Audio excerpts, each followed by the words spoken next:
It is Monday, June 22nd, 2026. This is another edition of Baseball Today presented to you by T-Mobile. That is my man, Trevor Plouffe. I am Chris Rose, producer Dan along for the ride as well. You've made it safely home after your trek through Arlington, Texas and Phoenix, Arizona, and now you're back. Did you even get a chance to see your kids on Father's Day? I did. Okay. I rushed out of the yard yesterday. I took an earlier flight, Southwest middle seat, but it doesn't matter because Nice. I got to get home and hang. So it was great. I'm happy to be back. I mean, they were with me in Arlington, Oh, which yeah. was cool. A couple of hot places, Arlington and Phoenix. My goodness, thank God they have domed stadiums. Yeah, we couldn't. I covered a game back in Texas when they did not have a dome. It was a Saturday afternoon Fox baseball game, and I was the dugout reporter. It was 122 degrees on the field, and I was wearing a freaking suit. Well, for people that know how much I sweat, that was not a pretty day. That's a lot. Speaking of Father's Day, A++ around Major League Baseball and teams that went out and did a great tip of the cap. I love this. Texas Rangers, before their game, they're out there with their kids. We saw this in Colorado as well. I love this. Call me a sucker, but I love this. Maybe it's because my kids are grown and I don't get to see them as little kids anymore. The Mariners had the kids throw out the first pitches to their player daddies, which was, isn't this awesome? It's so cool. And the kids love it. They're on the field. They never get to do this. Dad's in uniform out on the field, big crowd all around. It's cool. Yeah. And if you're a big leaguer that got DFA'd by your team, like Nick Castellanos earlier this year, and your kid is 12 years old, like Liam is, you go to Cooperstown and play. Plouffe, I am so excited for you and Teddy to experience this in a couple of years. And I was so happy that Nick got to enjoy. I mean, listen, if he was still with the Padres, he couldn't kick up his feet and watch his kid live out his dreams at Cooperstown, which is an amazing, amazing experience. I'm excited to do this with Teddy for sure. I am an alumni of the Cooperstown Dream Park. Yeah. How many times did you go over the wall? A bunch. My dad and I were just talking about this. He said that he read somewhere someone hit like 40 homers in a tournament there. Like, they need to figure that out. The bats are crazy. The fields are small. Yes. I don't love that part of it, but I took advantage of it. I think I probably hit like 10 or something. That's good. Yeah, the rest of it's amazing. And when your kid hits the ball over the wall, you can go get it stamped. Of course, they're going to charge the shit out of you for everything. But it is a memorable experience. Our kid, Jacob Rosenfeld, won the home run derby. Everybody puts out a kid to participate in the home run derby, like 100+ teams that are there every week. He won it, and of course, he barely saw a pitch during the tournament. Like, Jacob, what are you doing? He was great. All right. Speaking of home run derby and more, boy, the Phillies, what a weekend they had, including their two biggest stars against the Mets. Harper to left center field, headed for the gap, and it's headed for the wall. He's at least going to get two. We got to try for three, don't you? Here he goes, looking for the cycle. It'll depend on how they score it. Harper into third with what looks like it's going to be a triple, and the cycle. Oh boy, did he get a third towards the corner? It is gone! 3 home run game from Babe Schwarber. There's no greater power hitter in our game right now. I don't think so in the past couple of years. I mean, he's done it every single year, year in, year out.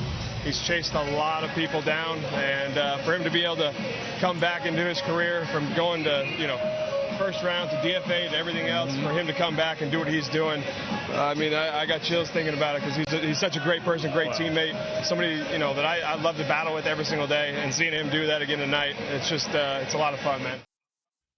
Wow, a lot to break down. I loved hearing that from Harper about Schwarber, who's standing right next to him during the Fox post-game interview. Let's start with what Bryce said. Is he like the preeminent power hitter of our generation? No, he's not. It's Aaron Judge. So, that's okay. He's one of the best. Actually, so I went back and looked at all this. First of all, let me start backwards. Let's go back.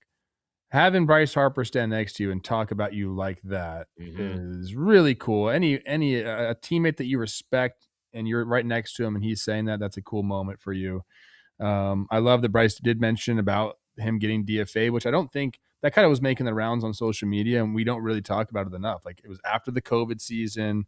Cubs had another year of control, decided to DFA him, didn't want to pay him $8 million. Seems like it just one of the worst decisions that's been made in recent baseball memory. But if you go back to 2016 through now, second most homers in baseball is Kyle Schwarber, 353.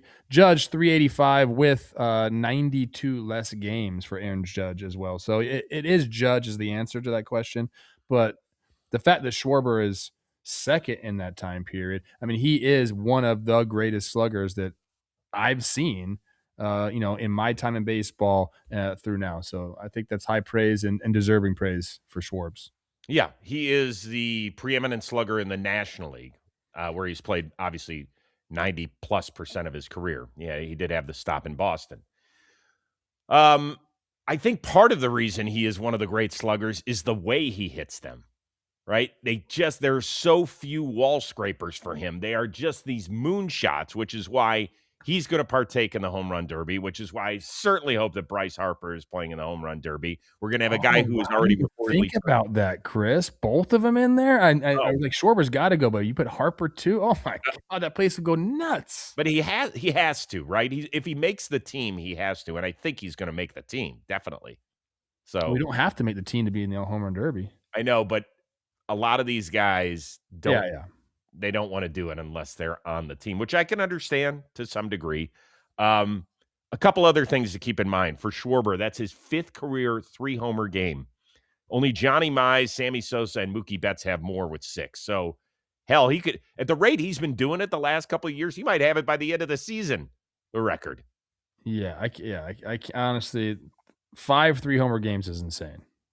And then the fact that we had a cycle and a 3-homer game in the same game, and we were like, God, that's probably never happened. However, it did, thanks to the 1932 New York Yankees. Tony Lazzeri hit for the cycle, and Lou Gehrig had not a 3-homer game. The Iron Horse had a 4-homer game. Pretty special. I'm trying to do math right now. Real quick, because I feel like we failed to mention Shohei Ohtani in the National League slugger era. So if I'm doing this right, 1,296 games for 353 homers for Schwarbs. That's 1 homer every 3.67 games. Ohtani, 1107 divided by 296. Right on pace, 3.7 for Ohtani. So Schwarber has him beat, 3.67 to 3.73.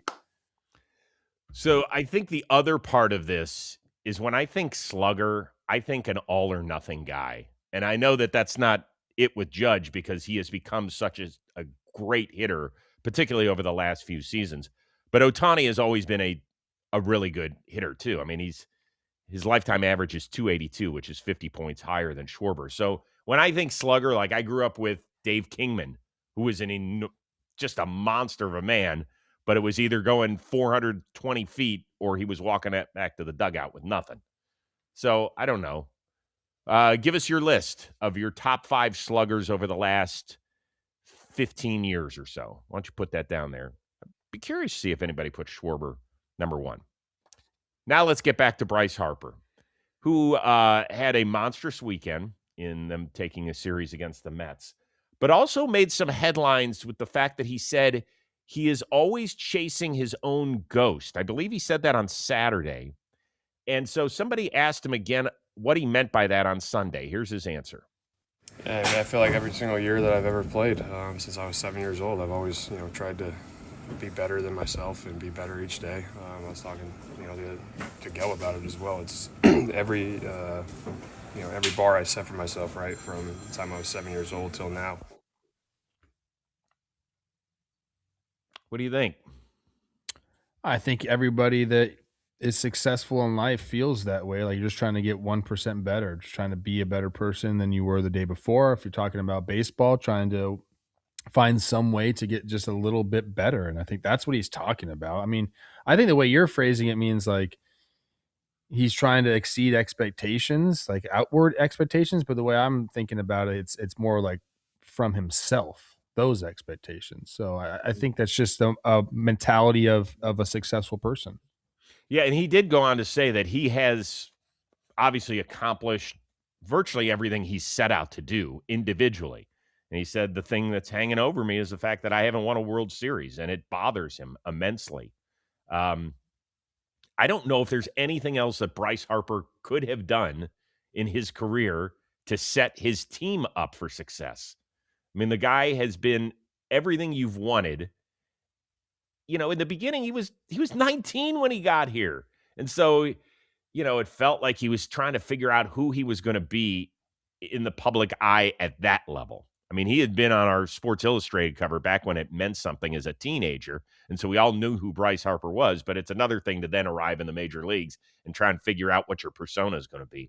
I think he has gravitated into something that has been perfect for him, encapsulates exactly what he's all about. And I don't think there's a person out there that could say that Bryce Harper has ever cheated the game in terms of how he has played and how he's gone about his business. You might not like him a little bit for some of the stuff he's said, although I think most of it has been on target, or the way he's played at times. But I've always dug him, and I wish he played for my team. I mean, I'm a big fan of his. I just was thinking, I'm looking back at his career. The fact that he chose Philadelphia, I think to me, it was a little strange at the time, and I'm happy he did it. It seems like a real fit for him. But do you have that feeling as well? I know Dave Dombrowski was there, and he's a big contract guy and likes to bring in free agents and whatnot, wheel and deal, if you will. But were you shocked when he went to Philadelphia? I wouldn't say shocked. I was excited because I wanted him to stay in the same division.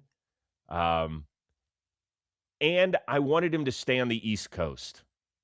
I do think sometimes when guys go to the West Coast, even if they go to a great organization like the Dodgers,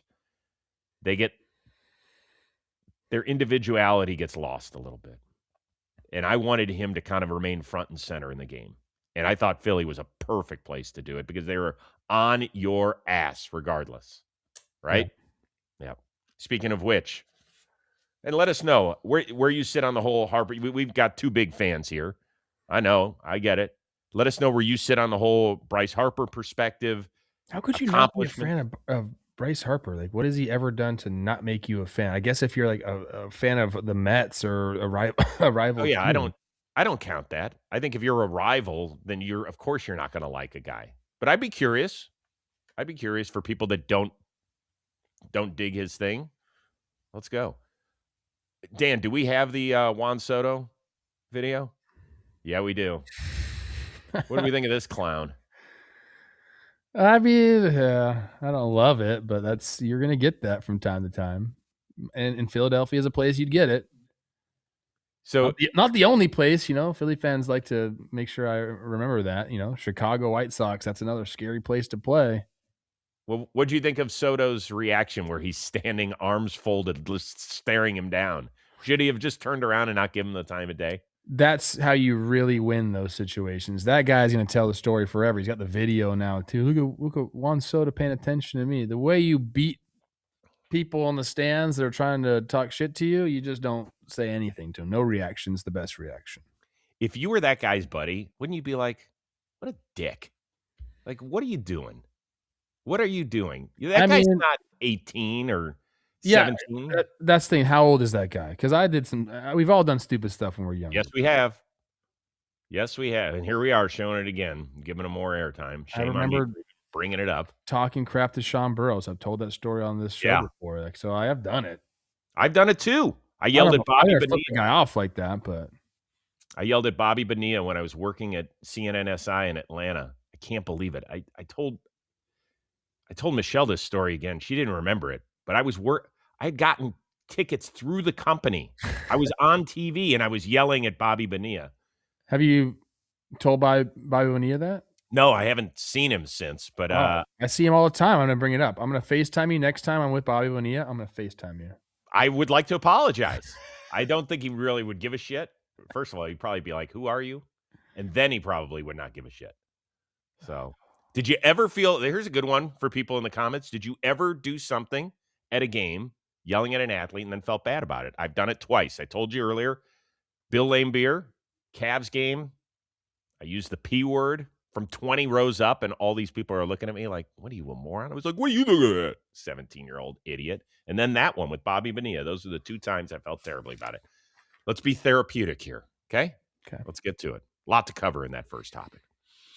Today's episode of Baseball Today is sponsored by Samuel Adams. Yes, this summer, America turns 250 years old, and nobody's more ready to raise a glass than the beer named after the founding father himself, Samuel Adams. From the man who helped spark a revolution to the brand that's been brewing independence since 1984, Sam Adams is leading the celebration all summer long. So crack open a summer ale, that crisp, citrusy wheat ale with a bright lemon finish that tastes like the 4th of July in a glass. Or grab the limited edition Star Spangled Variety Pack, loaded with summer ale, porch rocker, American Light, and fan favorite Blueberry Lager. Look for their retro-inspired packaging at a store near you, because this isn't just another summer, it's America's 250th. So join the rally and raise a Sam for the founders, for the flavor, for 250 years of independence. Cheers to 250, America. This Sam's for you. Samuel Adams, the Boston Beer Company, Boston, Massachusetts. SamAdams.com. Savor the flavor responsibly. Okay. We're going to get on to one of your weirder stories of the year, and yes, it involves the San Francisco Giants. Down a run against the Miami Marlins on Sunday in a series where they just got walloped. I mean, the games were closed, but they didn't win any of them down there. Got swept. Rafael Devers gets on base to lead off the 9th. Down a run. We're thinking, hey, we got it. We're going to pinch run for him with Cox, the youngster. He's fast. Devers is not. Coach, he's waving me off. He doesn't want to come out of the game. Devers looking in the dugout like, what? Me? You're pulling me? Me? The $300 million man? Well, yeah, this kid's fast. Kid is like the child in a divorced household. Which, am I going with mom, dad? What am I doing? Devers comes off, doesn't like it, yells into his helmet, walks past the bench coach. Jace Tingler is trying to give him a little tap on the booty, say, hey, it's okay, hang with him. He's like, get off me. I don't want. Okay. They ended up losing. Here's the skipper afterward. Yeah, I mean, he was signaling over to us that he's good to run. You know, we DH'd him the first game after the day off just because from running, from base running, a little bit of soreness in his leg, but he's good to go. And so a part of that, and then a part of it too, you know how competitive he is. He wants to stay in the game. Do you feel like you need to talk to Devers after that? No, we talk every day. Yeah. I'm good. I'd rather have guys like Webby that you got to rip them off the field as opposed to vice versa. Do you have any problem with A, what Rafael Devers did, or B, what Tony Vitello said? I feel like this is kind of an overblown story. Do I like what Devers did? No. Like, just if a manager calls you off the field, go off the field. Because, look, dude, you're slow and not a good base runner, and your team's trying to win any games. You just got you got swept by the Marlins after it's all said and done. Your season's basically done. Like, what are we doing here? So, like, this I don't like. Shooing off a teammate, no. I don't like doing it to the manager. I don't like getting back in the dugout and being pissed. Because what are you mad about, dude? Like, what do you have to be mad about? You got on base. They're pinch running for you. It's a tale as old as time. It happens pretty much in every single baseball game that there is, Chris, if it's close. If you're a slow guy like that and you're down a run, you're going to get pinch run for. It happens nonstop. So what are we doing, dude? Like, so I don't like that. What Tony Vitello said, I can't even, it's too many, it's just word salad for me. Like, what is he saying? Did he talk to Devers about, we talk every day? I don't know. Like, he got put in a bad position right there. He doesn't want to blow up Devers in the media. Should he have? Maybe. I mean, I like things done behind closed doors. And if he did that, it would really signify like, wow, like there's a huge schism within this clubhouse and they're not winning. And like, so I think he did what was best for the situation. But, you know, like, I don't know, man. To me, it really is like a nothing story because the Giants, their season is done. Like, they are not in it and they won't get back in it. And so now we're just talking about like some stupid situation that Devers created and then Tony Vitello's post. I don't know. I'm kind of sick of talking about the Giants, to be honest with you. I am too. And these are the only times it feels like we talk about them. is when there's some decision. Giants fans are like, they'll comment to me, hey, like, have you noticed like the Giants offense has been great? Like, you guys don't ever talk about it. Okay, great. Have they won games? No. Right. Well, they had a nice like road series start in Atlanta. Really nice. That was great for them. Then they go down to Miami, and they were in. But Saturday's game was a disaster where they had 4 errors and they were walking the world. That was whatever. But they had chances in these other games to win and make it a real fruitful road trip. Instead, we've got yes, we do have to talk about this. When your $300 million ball player, who, oh, by the way, left his previous stop because there was a rift between the manager, who subtweeted him last night, by the way, Alex Cora. I don't know what he's doing. Come on, man. I have no idea what happened there. But there was an issue with Devers. Do we play him at third? Does he want to go to first? Is he strictly a DH? Is there a communication issue? So that's the problem here. Has Rafael Devers' name now been soiled because of 2 different stops on opposite coasts that are, pillar franchises in this sport? We're talking about, well, the Giants want to move him. Who the hell is going to take him right now? I mean, it's okay to act like that if your OPS is 920. If it's in the mid 700s and you're not helping me elsewhere on the field, then I'm sorry. You can't. In sports and a lot in life, if you are a star, let's say in the movie world or the entertainment industry or the music industry or whatever it is, a profession where you have to entertain and perform, people will put up with you being an asshole as long as you are drawing. Rafael Devers is like slightly above average right now.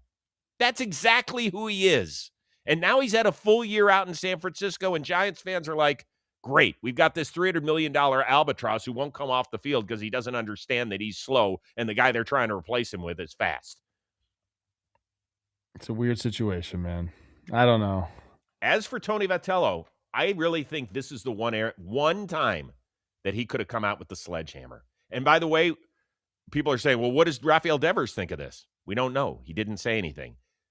To some degree, I understand it. He is a guy that does use a translator, and it is possible that he didn't want to, with his head spinning a million miles an hour, because you saw the way he reacted to Jace Tingler just trying to say, hang with him. He wasn't happy. So maybe he speaks, I don't know. Do they have a game today? I don't even know. Let me see here. I'll get it up for you, Chris. They do not. Okay. So I wonder if he talks Tuesday. I don't know. It takes an extra day to have a breather, but we don't know what he's thinking. But there's nothing that he could have said that would have justified that response. If he said, well, hey, I was confident that we were at least going to go extra innings and I wanted to be there to help our team because I know my bat can help us win games. Still, that's no good. It's no good. We need the fast guy in to at least tie the game and force extras. Be a good teammate. Cheer him on. The Giants fans were right. They are doing better. The problem is they were doing so bad earlier on that better means 8-10 in June, 11-15 in April, 10-18 in May, and 8-10 in June. So, I don't know, guys. I don't either. It's ridiculous.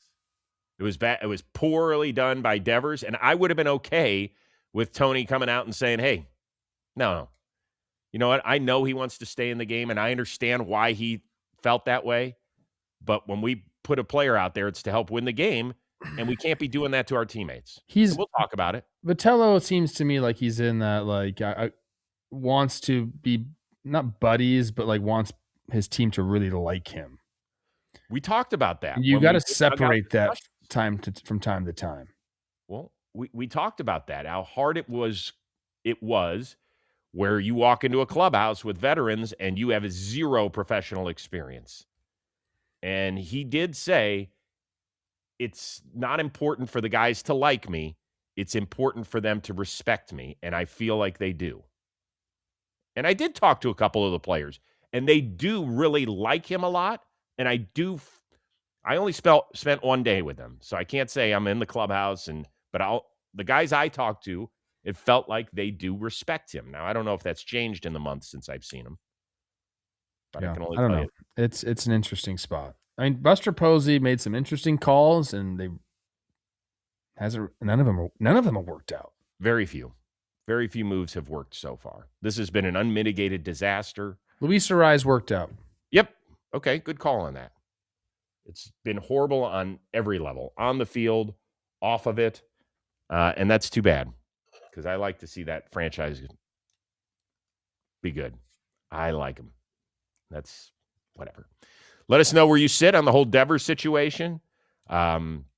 Is there anything he could say that would make you change your mind if you feel one way or another? What about Tony Vitello's response? Was it too soft? Was he in a terrible position and it wouldn't have mattered what he said regardless?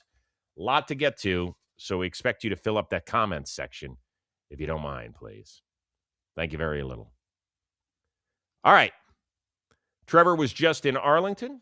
He was just in Phoenix. Last week, I was at Dodger Stadium twice. I go to Angel Stadium quite a bit as well. What does that allow us to do? It allows us to see our community and see all the fans of John Boy Media.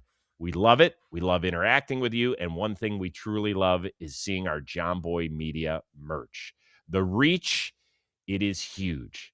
That is Shopify at work. When we design a product around a baseball moment, Shopify connects us directly to our manufacturers so orders flow out on time and land with fans wherever they are.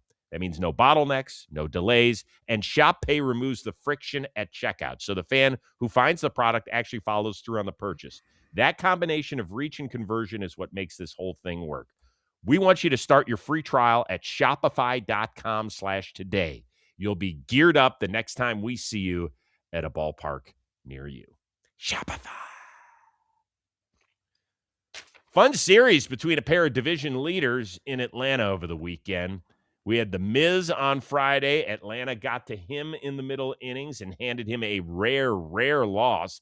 And then on Saturday, Milwaukee, they turned it over to one of their best bullpen arms. But the Wizard of Ozzy, he found a way home. Ozzy to right field. Freeland going toward the corner. It's gone! So what was a bigger deal?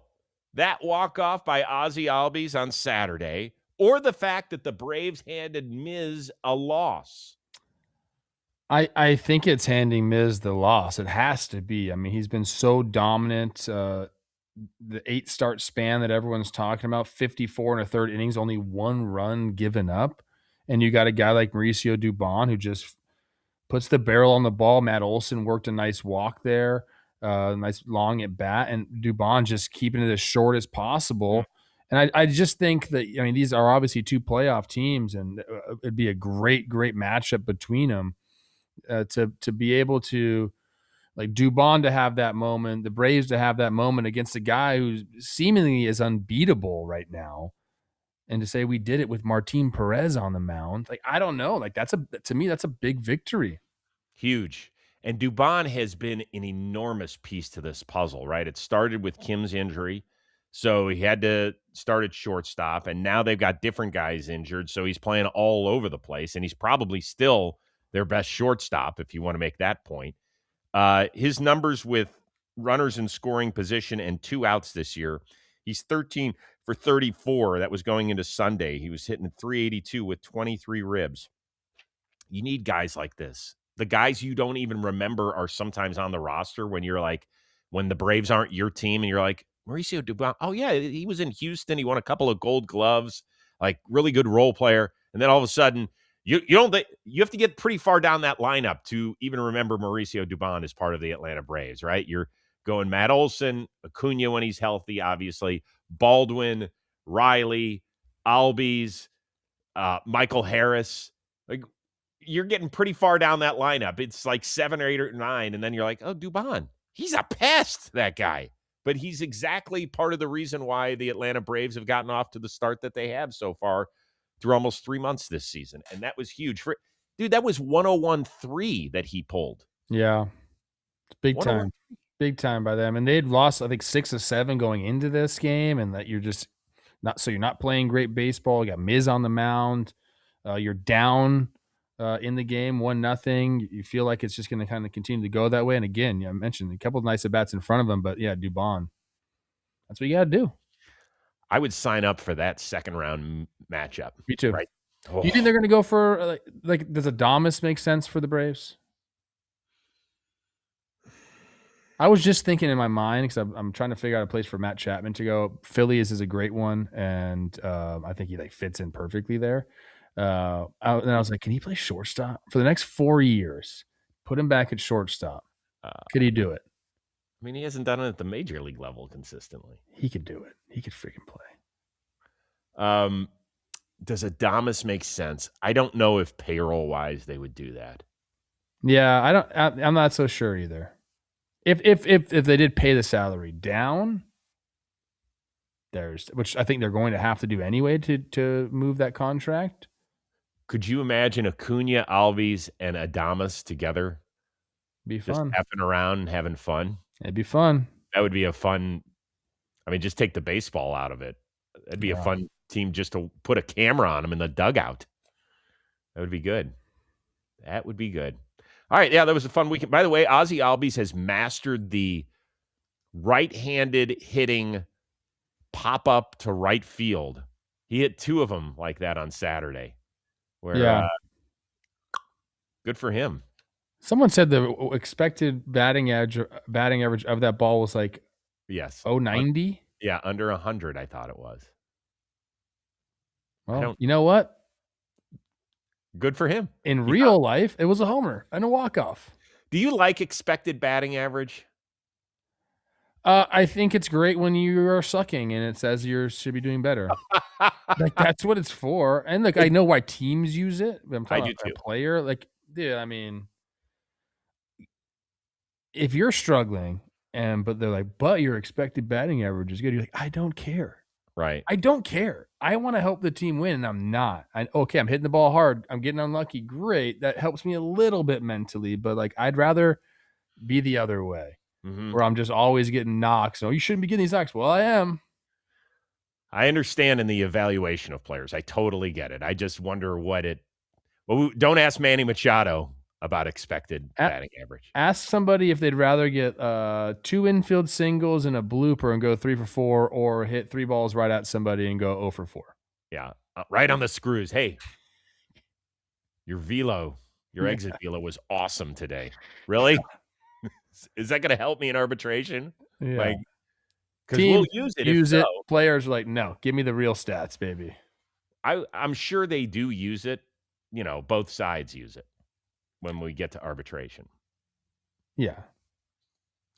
Could you imagine I don't know. It's a results-based system. So I know, but if they're using that in arguments, I'll have to go talk to an agent or two or a GM and find out what they do use. I'm sure they do.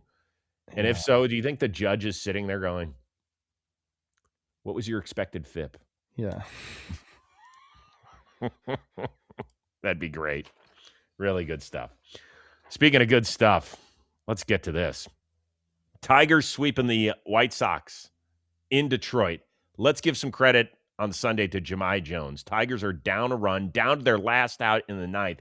Hits one into the 5-6 hole. Acuna makes a great play. Jones, who has really been struggling and heard it all weekend long from the fans, Boozeville I'm talking about, beats it out. They replay it. He's safe. Scores the game-tying run. They win it in extras as well. Here's Jones, how he had to deal with the booing all weekend long. I think that's the first time in my career I've been booed by an entire stadium. And I feel like fans forget that we're trying just as hard, I promise. But obviously it's a bad feeling. You never want to get booed by your home fans. But at the end of the day, I can't get wrapped up in that. Obviously, if I got wrapped up in it, I would have not been able to do what I did my last at bat. I would have been worrying about, if the fans are going to boo me again. But okay, this was really important because I was watching Saturday's game when A.J. Hinch pinch hit him. I think it was in the 4th inning for Kerry Carpenter, who's one of their most lethal bats, right? Mm-hmm. But Carpenter stinks against left-handed pitching. Mm-hmm. And the White Sox had started, I want to say it was, all right, I forget who it was, but they brought in a lefty. And so he stuck to his script, and it's been Jahmai Jones. Great last year. I think he had over a 900 OPS against left-handed pitching. Horrible this year. Horrible. So every time Jones get off the bench, boo, boo. And I felt so bad for him because he's a role player. He is a bit player that doesn't make much money. and he just hasn't been close to the player he was last year. You could feel it. Like when he was walking up to the plate, he struck out, and it was horrible. Yeah, he was 0 for 16 against right-handed pitchers before that infield single. So, wow. Incredible. So I was happy for him that happened. And it was good for the Tigers. They got a little momentum. We talked about the importance of probably, like, is it do or die time? Well, they did it. They picked up a couple of games as well on Cleveland, who's still leading the division now. But let's talk about what happened with Tarik Skubal on Friday against Mike Vasil, who's a good, solid reliever for the White Sox, who's unfortunately out the entire year because of arm surgery. And so Skubal gets a big strikeout in the fifth in a 2-2 game, starts pointing at Vasil. They go back and forth. They are just jawing. Look at this. Our great social team really broke it down and put all the words on there, some of which I'm not going to say. Oh, Skubal had to be held back by Dinglersville. That's nice. All right, so let's hear from both parties on what truly transpired. That's part of how I play the game, and I think it's just baseball. Baseball going back and forth, and it is what it is. It happened. It's over with. So, I mean, we're fighting tooth and nail for every win we can get, and obviously, we kind of put ourselves in that position, and we got to fight our way out of it. So, yeah, I mean, it's probably a perfect storm for all that stuff to happen, and for me to react the way I did. I was just up there on top step and helping the team out, cheering along, and then next thing I know, I'm getting, reamed out. So, what did he say to you? I think it was some pretty choice words, and then I shared back some choice words, and it was good stuff. What, did you dig it, or was it a little too much? Again, it's just, I told Jake this, we talked about this, and I think Jimmy's doing a big breakdown on it. It just depends on what side you're on. I talked to Derek Showman about Mike Vasil, and he's like, yeah, this guy's great. He's great for the clubhouse. Like, he's hurt, but we're taking him on the road, and he's been doing that. He's got the wand and the wizard hat in the dugout, and it's like silly. And like, if he's on your team, all these guys really like him. But if I'm on the other team, like, I think it's just stupid, and I would tell him to sit down. But it's like, that's just part of the game. And I told Jake this, like, Joe Ryan does a lot of things on the mound that if I was on the other team, I would not like. I'd be like, what are you doing, dude? But because I know Joe, and I know there's no ill intent, and that's just like the guy that he is, I have no problem with it. It's just like, that's the Joe Ryan experience, if you will. So, like, I get it from both sides here. Like, if I'm Skubal, the 2-time Cy Young champ, I'm trying to get my team back in this thing, and I got some guy that's on the IL waving a wizard wand at me and like top stepping it. Like, yeah, like, I get why Skubal would get, like, tell him to sit the fuck down. Like, I get it. So, like, I don't know. It's to me, it's just it just depends on what side you're on. Like, I like, if I'm being completely honest, I think it's silly, and I don't really like it. Oh, boo! But am I gonna like make a stink about it? No, I'm not. Let him, like, again, his teammates love it. Derek Showman, the hitting coach, told me as much. They love it. I'm just, maybe I'm just an old, ornery ball player. Yeah, you are an old fuddy-duddy. Boo. I loved every bit of it. Let's remember, Skubal and Zach Neto got into it. I think it was last year. Neto either struck out early or homered early, one of the two, and then the opposite one happened. And they are barking at each other and yelling at each other. And then Skubal looked at Neto in the dugout and gave him one of these, like, my bad. Skubal knows he's kind of a freaking nut out there. And I think it's part of his DNA and what makes him elite. And so I'm okay with it. The yelling, the screaming, the pointing, whatever it is, most of the time I'm not, right? Somebody hits a homer, I don't want them pointing into the other team's dugout. I'm cool with pointing in it. But when it's a back and forth, and obviously there's been shit that's been said by other, I love it. As far as Mike Vasil, I had not met him until this year when I went and did a dugout discussions with Colson Montgomery. And I asked, like, their PR people, I was like, who can I get to have some fun? They're like, Vasil. He is a home run. I was like, really? I said, he's traveling? They say, not only is he traveling, he's going to be on every road trip. I said, isn't he out the year? And for people that don't know, most guys who are out the year do not travel. That doesn't happen. They said, he is so important to what we're trying to create here. We're lost if he's not here. Like, they don't have a ton of veterans on the team. What are you looking at me funny for? Well, he's not a veteran. I know, but the way that he carries himself, I think is freakishly important to a young team that doesn't have a lot of guys to lean on. So I think they're looking for a direction. And yeah, even though he might not have the roadmap, they love what he brings.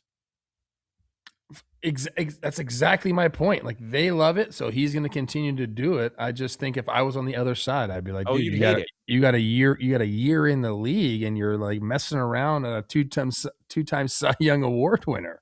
Well, and I know it's not just Skubal; he does this all the time. He does, and I agree with you that it would. Don't you think a wizard hat in the dugout's silly? Come on.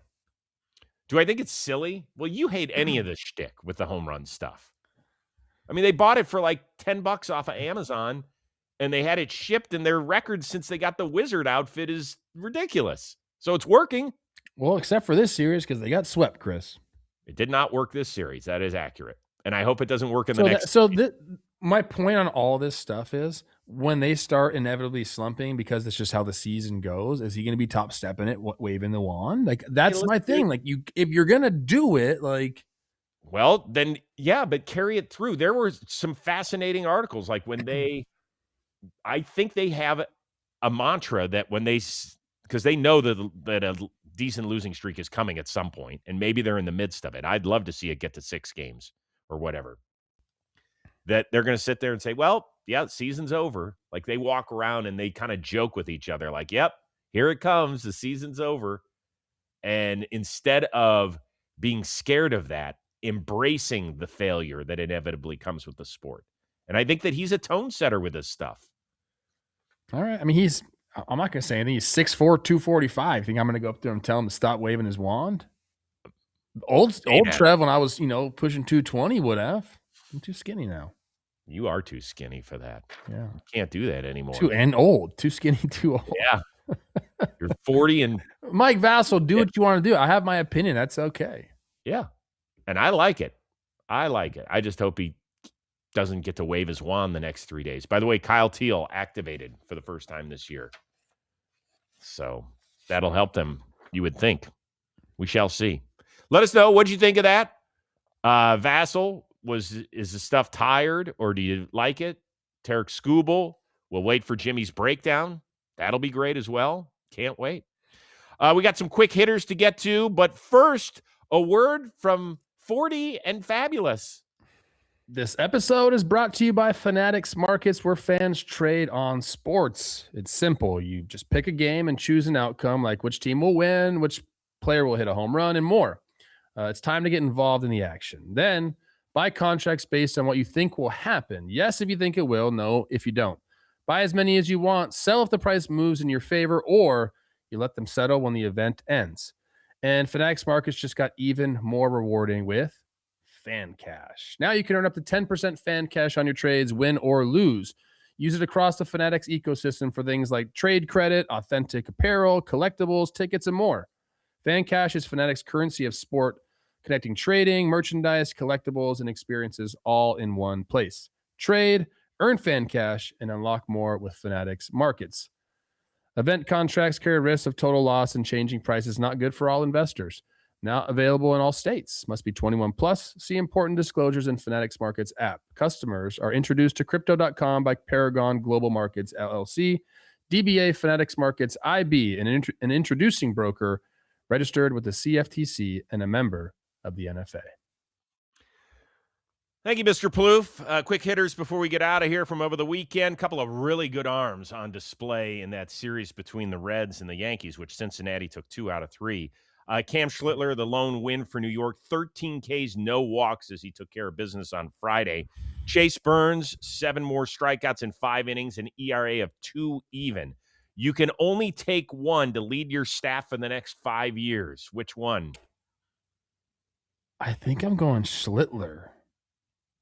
Like, doesn't walk anybody. He's got the Ks. Like, this year at .895 whip. I don't know. Both very, very good pitchers, but this guy also talks crap and backs it up. I like the demeanor better with Schlittler. I also like the fact that he's done it in New York. He's done it in the playoffs a little bit. I will say this, that with Burns, there's so many other good young arms in the National League that we get to him like 5th or 6th in the discussion. But if he played in the American League, it would be Schlittler and Burns right now. Those would be the two young guys that you would be discussing. I think it's a fun topic because Burns has just been incredible. I think it's, 12 straight games with not allowing more than 2 runs? 4.9 walk percentage for Schlittler this year. 4.9. It's great. It's great. Yeah, I would take him, but by this much over Burns, because we have to remember this is really Burns's first full. I don't know how many starts did Schlittler get last year. He got 14. 14. So he got a couple more than Burns. Yeah, that's great. I think he's 2 years older maybe than Burns. Good stuff, though. Speaking of young players, how about young everyday players in the Show Me series? The I-70 series. Cags blasted 4 homers in 3 games. J.J. Weatherholt hit a pair on Sunday. He came in each of the first 2 innings, by the way. Which everyday baseball player is going to be more dominant down the line?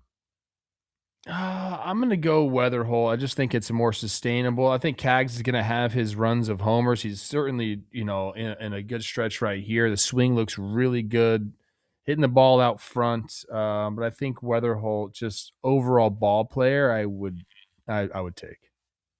Yeah, there's I think he leads all rookies in WAR, if I'm not mistaken. He's up there like for just leading in WAR. Yeah. Yeah. Well, among second basemen, yeah, he's right there. I'll take Weatherholt too. Defensively, he's really one of the best players that we've got. His outs above average, defensive runs saved, whatever metric you love, he's very good at. But I will say this about Cags. How many 40-homer seasons have the Royals had in their career? Players with 40 homer seasons. There can't be many. It can't be many. I'm trying to think of like home run hitters of the Royals. So Sal Perez did it once, I know. And then before that, what are you going like? Is like Robin Yount on there? Robin Yount only played for the Brewers. Sorry. The Brewers, that's totally messed up. Right. Who am I thinking? George Brett. Excuse me. George Brett. I meant George Brett. He never came close to that. How about this? The guy is still playing, but not for the Royals. And you don't even remember him as a Royal. I don't know. Jorge Soler. Okay. I do remember him as a Royal. They have 2 40-homer seasons in their existence, which I believe is tied with the Rays for the fewest. So Cags being a part of this and the fact they moved the fences in a little bit, I think you're going to have a third guy join that list. So he's going to be important to them. And 40-homer season's 40-homer season. But Weatherholt, what he can do athletically, defensively, and he's got pop at that position. Right now, 7th in all of baseball in F4, right above Kevin McGonigal, who's 8th. There's a bunch of young guys. Bazana has done a really nice job since he came up in late April. Nick Kurtz. I mean, look, Cags and Weatherholt went 6 and 7 in that 2024 draft. Kurtz went 4. You guys passed up on him. Bazana, Burns, Condon went 3. Kurtz went 4. Not sure who went 5. Then it was Cags, Weatherholt, Christian Moore, Connor Griffin. Hey, I'm happy for you. Like Bazana's been playing well, but Nick Kurtz. I know. I hear you. I've told you this. The Guardians, if they were on Hinge, they would have a type. Short and lefty. I'm again good ball player, not putting him down, but the 1-1 pick in the draft to go a small Australian hitter is crazy. It's insane, Chris. Listen, man, it's more than just the player. It was signability. It was the fact that they used signability. No. Here, under slot. Sure, under slot's the word you could use. Yeah, but they used that money to sign, I think, a couple other guys that they hope will help them down the line. I'm not defending it. I'm giving you the rationale. You should not defend it. Okay, let's move on. Yordan Alvarez hit his AL best 25th homer against Slade Ciccone and the Guardians. But then Chandler Rome of the Athletic said that Alvarez will not partake in the home run derby. Are you bummed? Not really. This guy, I hold him. He has a special place in my heart. I don't want anything getting messed up on that beautiful swing. So no. Oh, don't you dare be one of those guys that says that's the derby screws. Well, you know what? I think with the timing, it did. I think that could really. I think that chance for injury when it was the clock was different. Now that it's just swings, I don't think it's a big deal. Yeah, it's weird. I don't consider him a home run hitter, in part because he hasn't had a 40 home. That's true.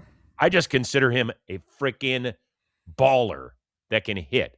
The first thing I think about with Yordan Alvarez is not home runs, even though he leads the American League in home runs, is on pace for 50. That's not the first thing I think of. So as long as Schwarber's there, as long as Harper's there, I will be happy. That's me. Let us know who you definitely want to see in the home run derby. I'm sure we'll ask that question again. Colby Thomas of the Athletics. He wasn't hitting homers. He was busy taking them back against the guy who knows how to steal homers, Joe Adell. Look at this work. On a scale of 1 to Joe Adell, how do you grade it? That's Joe Adell. I mean, just a little bit further back, he would have went into the bullpen there, kind of like the Joe Adell did into the stands. I mean, that's just as good of a catch right there. And it looks even better because of the way he finished. Like no hands to help him, just like all out effort, butt on the ground.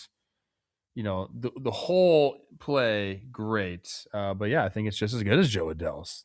Now you didn't get the visual of in the stands, but as far as the catch goes, yeah. Yeah, definitely high. Yeah, right of pegging a Joe Adell. Might be a 9, but really good. I love the yeah, that he's feeling it for sure. Yeah, I'm sure he is. A little sore on that one. All right, we opened the show talking about Father's Day. The Washington Nationals, I don't know if they just had their father's trip with them, and so social media team, which crushed it, did a great job. They asked all the dads on hand, when did you know your kid was going to make it as a major leaguer? And some of them were very funny, like when he got called up to the show. There was some great stuff. I want you to listen to James Wood's dad, Kenny. He was playing the game and a travel team, and it got a little heated with the other dads. And the dads on the other team were yelling out, it's not like he's got any of these guys going to make it to the major leagues. And I kind of thought about it. I was like, I don't know if any of them are going to make it, but if one is, I know who he's going to be. How great a response is that? It's good. You know, I actually started to really hate the, do you know how hard it is to make it to the big leagues? There's only 1%. I'm like, dude, why? We don't need that out there. You're just destroying kids' dreams. Let them dream and believe they can be major leaguers. Don't show them, put it in their face, you're not going to be a major leaguer. Like, get out of there. Like, You know what? I never, ever once even, number one, thought about being a big leaguer when I was a kid. But as time progressed and I found out that I was a pretty good baseball player, there was never a thought that I wasn't going to be. I was like, how many big leaguers are there going to be? There's 750 at the time. Right. I'm one of the best 700. If you put me in a room with all the baseball players, you don't think I'm going to be a top 750 baseball player? I know I was going to be. And that's the kind of mentality I think you need to give kids, not the other way around. So sick of all the people being only 1% of college play. Like, dude, get out of here with that. I wasn't even a top 750 baseball player at my school, and we only had 300 kids.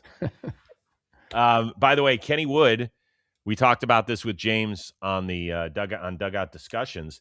His dad was a great hooper at Richmond and was a part of the first ever 15 seed to upset a 2 seed in the NCAA tournament when they took down Billy Owens in Syracuse in 1991. His dad had a really good game. And that's awesome. Yeah. Is he tall too? Yeah. Pops is tall. Mm-hmm. Big dog. Doesn't that happen now all the time? Like, isn't the 15 seed like that? You always got to pick one to upset, right? Or that's the 12-5 seed. 12-5. We have had 15 seeds up and 2 seeds. It has happened. But Richmond, go Spiders. Sean Casey's alma mater, by the way. Okay. Yeah. Good place. And Kenny Atkinson, who's the coach of the Cavaliers. James Wood, 9th overall in F4.